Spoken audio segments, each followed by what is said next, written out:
आज जनमानस का मानना है कि महर्षि पतंजलि ने योग का निरूपण किया, जबकि योग के प्रथम गुरु भगवान शिव ही हैं। कुछ लोगों का मानना है कि हिरण्यगर्भ रचित योग सूत्र, जो अब लुप्त हो गए हैं, उन्हीं के आधार पर पतंजलि योग दर्शन की रचना हुई।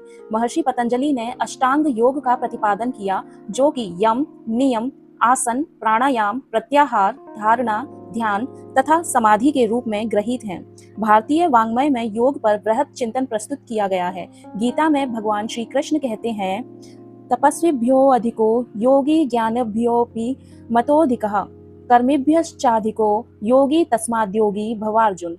हे अर्जुन, तू योगी बन जा, क्योंकि तपस्वियों, ज्ञानियों और सकाम कर्म में निरत जन, इन सभी में योगी श्रेष्ठ है।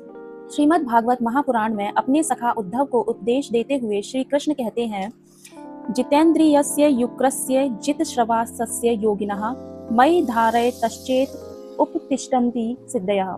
प्रिय उद्धव, जब योगी इंद्रिय, प्राण और मन को वश में करके अपना चित्त मुझ में लगाकर मेरी धारणा करने लगता है, तब उसके सामने बहुत सी सिद्धियां उपस्थित हो जाती हैं।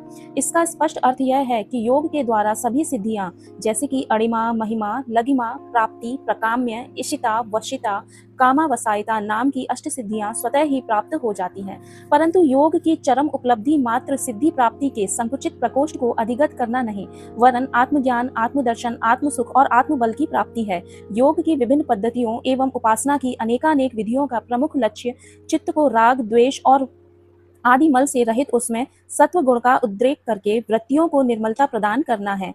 योग स्वरूप बोध से स्वरूपोपलब्धि तक की यात्रा है। अंतः चेतना की जागृति का योग अन्यतम साधन है।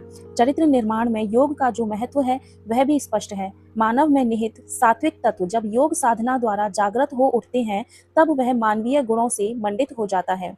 क्षमा, दया, करुणा, ज्ञान दर्शन और वैराग्य की अभिवृद्धि ही चरित्र निर्माण की भित्तियां हैं।